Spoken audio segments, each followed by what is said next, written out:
What's up, everybody? Hey, this is Chris Craddock with REI Revive, and I am so excited to be here with my friend Brad Chandler. Brad is the owner and CEO of Express Homebuyers. This number is astounding for buying and flipping and wholesaling. The number of houses here, 4,000 houses. Is that not insane? That's like crazy. How much do you think that is worth of real estate? I tried to figure it up the other day when I shot a video on TikTok. I threw out 800 million, but I think it's higher than that. Almost $1 billion worth of real estate bought, sold, flipped, like owned as rentals. It's just crazy. So bottom line is, I don't need to say much more about it than this. But that is a lot of real estate. And obviously Brad has, there's not really many people in the world that have, literally there's not many people that have done the kind of business that Brad's done over the years. So today's going to be really, really exciting and really, really fun to learn from Brad, learn how they think. I'll tell you, one of the things that I've said forever is like a lot of times people want to do exactly what successful people do, but if you can get inside the mind of people that have done a lot of business and understand how they think, I think that really is how change happens and how we can really grow. So I'm excited to do that. Also, one of the other things we're going to jump into is most of you guys know REI Revive, where we learn how to monetize dead leads. And so Brad with Express Homebuyers here and my team, my retail real estate team, the Redux Group, we have done that. We've really kind of codified it. We were doing some stuff, they were doing some stuff, and we came together. We've really been able to codify that to do massive, massive numbers as well. So that's good. We'll jump into that as well. And then finally, we're also going to talk through some of the stuff that Brad has learned over the last few years about how to change like some of the ways he sees himself and how that translates into growing a successful and amazing business. So looking forward to going through all that here with you. So Brad, tell us about yourself. Tell us, you started in 2003. How did you get into real estate? And just tell us about all that. So a neighbor or an investor bought my neighbor's house in Vienna, Virginia, and it was like this recluse dude that lived there. It was completely overgrown. It was a disgusting house. And then all of a sudden it was bought and fixed up. And one day there's a bunch of people in the house. I'm like, this is really weird. I didn't know it was bought because there was no realty sign out there because it was an investor. I was like, what is going on? This house got fixed up and now I was like, is there a cult being run out of there or something? So the guy came over and talked to me, the investor. And he's like, yeah, I buy houses for way below market from distressed sellers, renovate them and resell them. Dang. And I'm like, I've got 2 degrees in real estate. No one ever taught me that. So that was literally in November, maybe of 2002. In December, I'm like, I'm going to do that. And I'm going to run TV ads because my dad was an attorney and he ran TV ads. I was like, I've never seen a TV ad about buying houses, right? So I'm like, I'm going to do that. So I put my mind to it. I'm like, I'm going to do that. I was working full time. My son had just been born in July, so he's months old. So I actually worked in this building on the 10th floor for a developer. I'd come home at 6 o'clock, spend 6 to 8 with him, and then work from 8 to midnight, work weekends, and just did everything. Pounded We Buy Houses signs, put out door hangers, posted stuff online, went to RIAs. And each day and month that went by, I was saying, if they can do it, I can do it. But I couldn't find a deal. I'm like, how are these people finding all these deals, for God's sakes? Didn't have the money to do TV advertising. I graduated from graduate school with a negative $80,000 net worth. I paid for it on my own. So each month went by, each week went by. And in July of 2003, 8 months later, I bought my first house off of a magnet on my wife's car at the time. He had 3 houses. One of them was a mobile house, probably made like 30, 40 grand on it, and bought 6 houses in July and August of that year, quit my full-time job in October. And here we are, 4,000 houses later. That's awesome. That's awesome. So it was from a car magnet. Like I'll just tell you, I see the wrap cars, I see the magnets.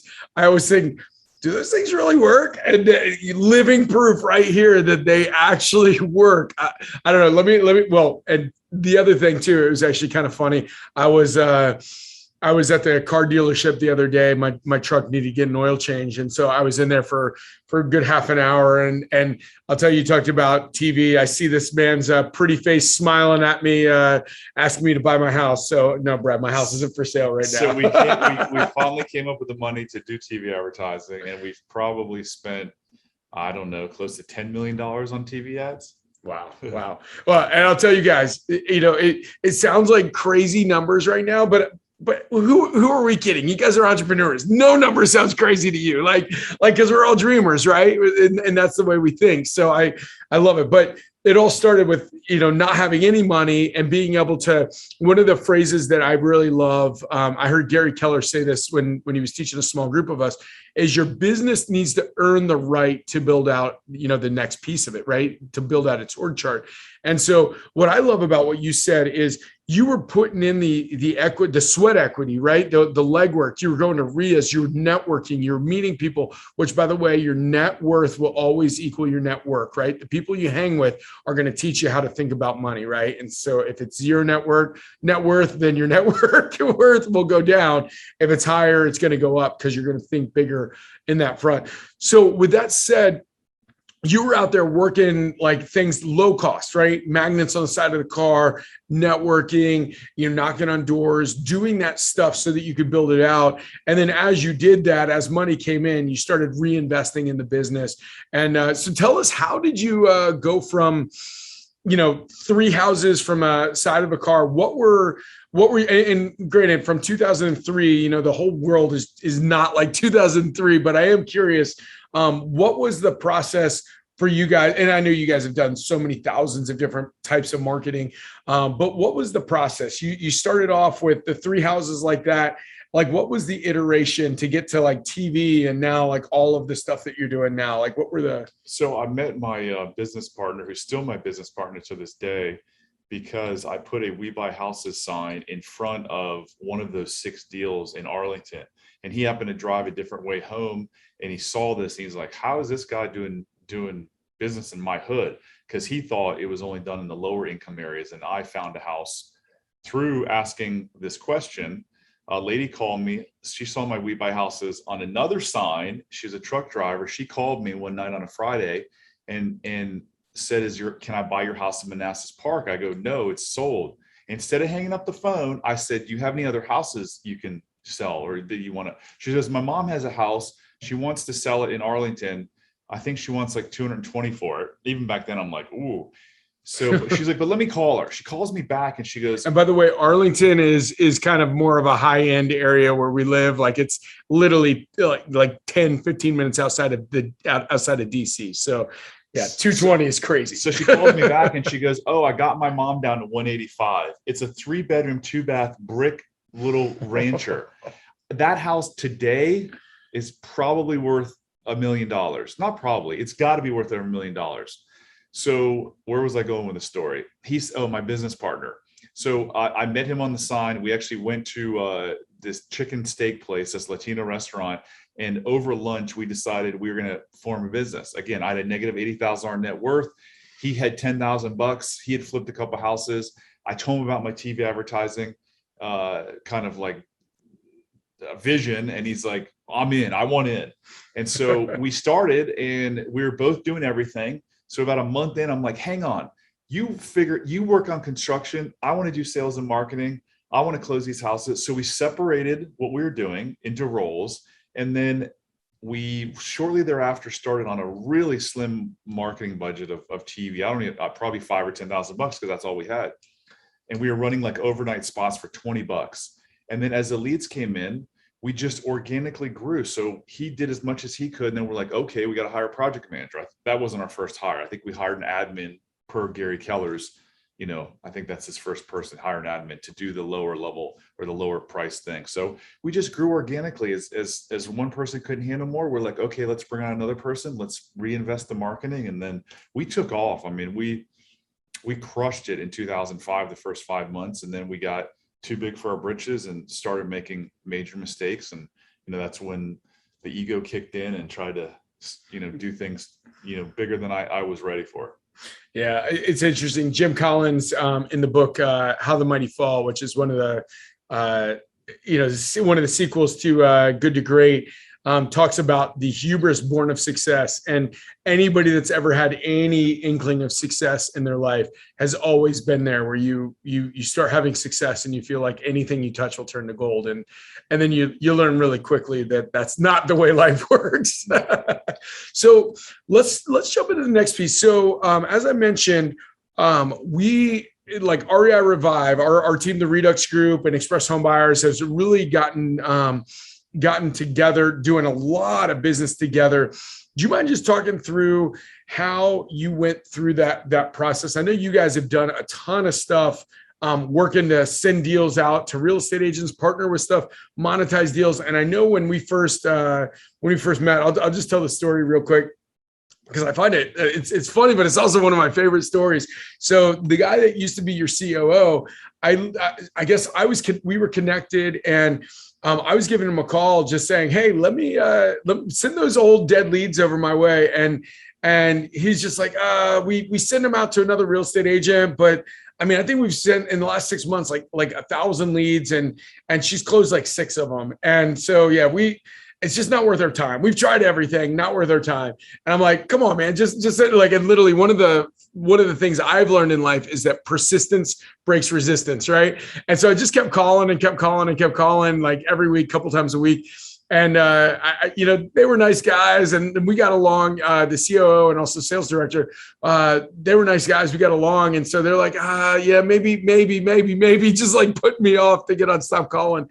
And but they also don't know me that I won't stop calling. And so I just kept calling, and so finally they said, hey, we're going to send you over 150 of our dead leads. Well, they sent over 150 of them. Turns out 70 of them were like already sold. 30 of them were out of area. So they're like 40. And I was like, man, there's 40 leads here. And this other person out of 1,000 got 6. I was like, I got to close 6, So literally, I mean, everything I had to do. I mean, like literally everything I had to do. And I ended up closing up 6 of those deals. And I still remember giving Tom a call and just said, hey, I got 6 closings pending. So where's the W-9 where I can send the referral fees? He's like, you got 6? What? And so it was so funny because it was your all's office. He's like, why don't you come in and meet? And I met with you, your business partner, the COO and your sales director at the time. And my COO came. We're like, okay, let's start working this stuff out. And then we started building this out. And I know, we have a lot of months. We're sending like well over $60,000 every month in referral fees. So like turning these dead leads into real serious money. And so that to me is like one of my favorite things, because it's such a win-win. It's great for us on the retail side. I think it's great for you guys on the, monetizing those leads. You guys have been through so many iterations on that front as well. Do you mind just sharing some of the things that you went through before that? I mean, we tried everything, Chris. We sold leads to Lending Tree. We brought realtors in our office. We referred them out to countless realtors around the country. We even formed an LLC with a broker and tried to convert them, and nothing worked with the success that you have found. Well, I'll tell you, this has been fun. And I'll say this is one of the other keys for all of you, whether you're an investor or an agent or both. One of the things that I think is really, really cool about the relationship is when you get into business with other people that are doing a lot of business, it just makes you better. I've said this before, Brad will ask me questions about why we do certain things in our business. And some things we have a really good reason.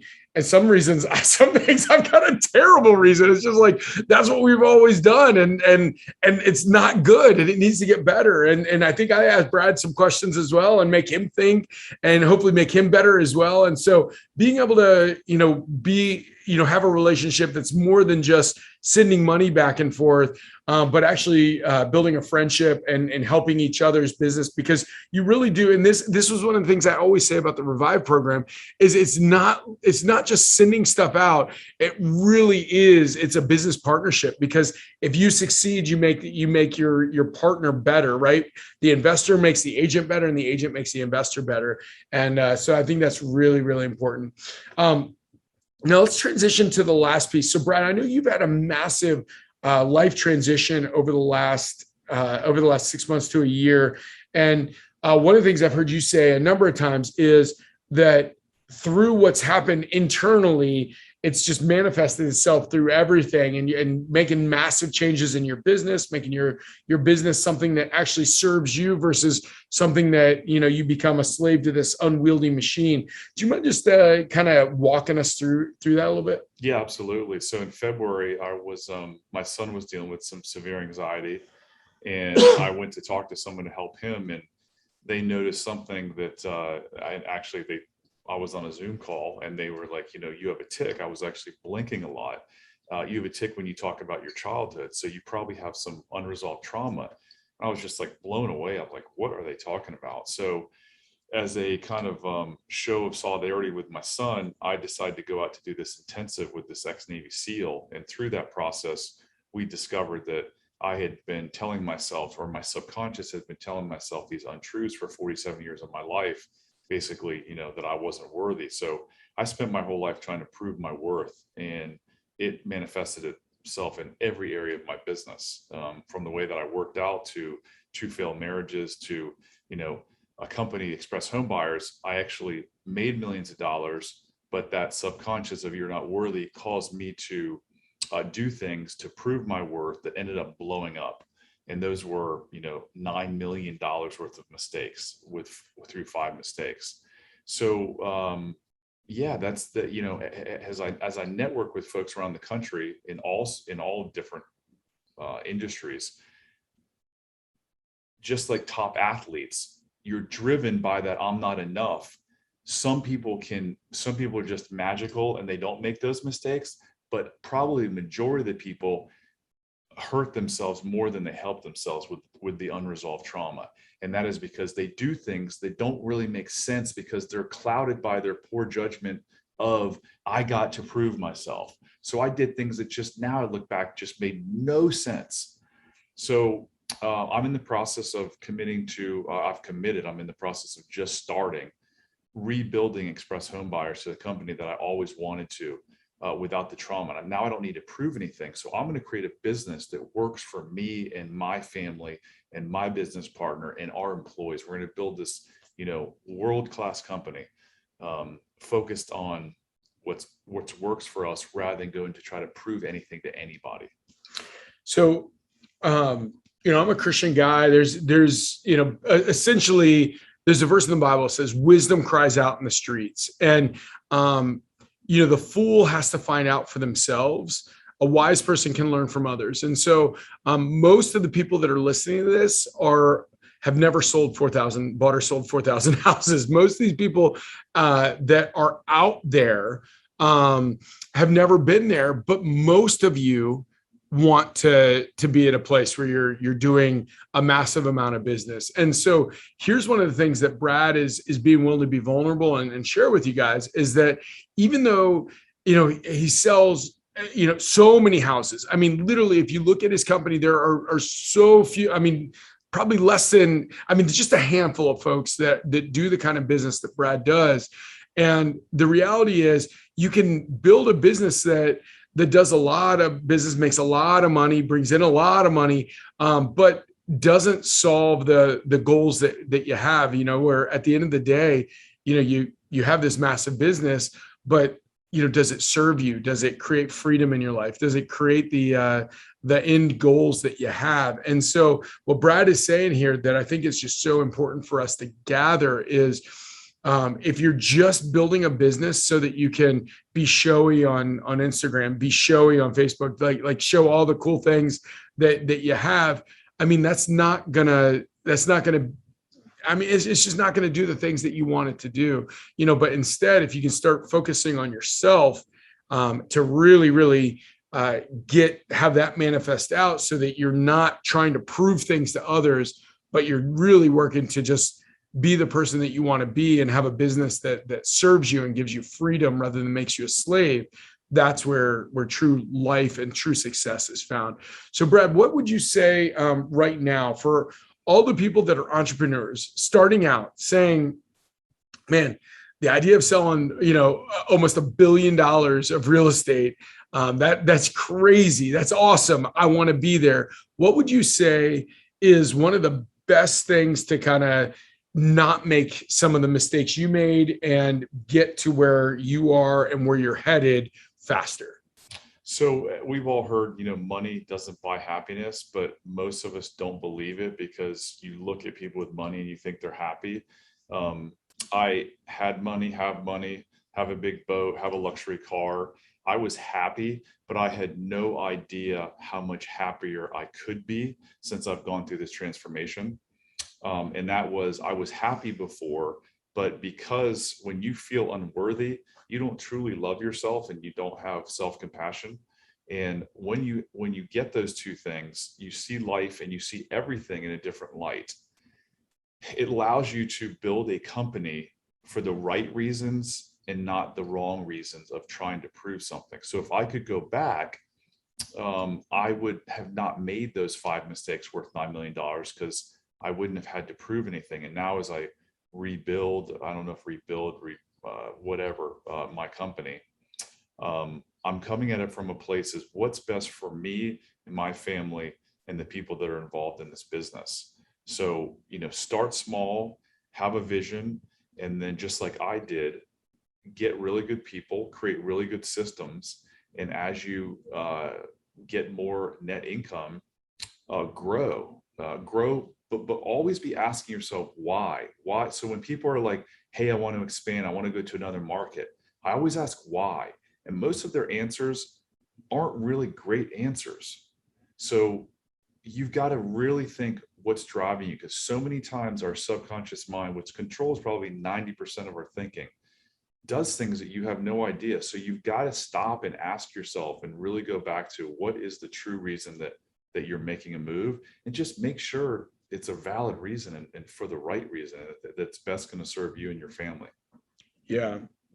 I'd heard you say this before, Brad, that I think is really interesting is so many people like are expanding just to show, like, just to kind of flex a little bit. Right. And the reality is, if you don't have your systems dialed in and you expand, what you will end up expanding is not the best part of your business, but you expand the worst part of your business. And you just get a bunch of piles of crap all over the place where you lose money. And I'll tell you, as somebody here who expanded too early, I now have expansion locations, like a mini expansion and then a further out expansion after my systems were dialed in.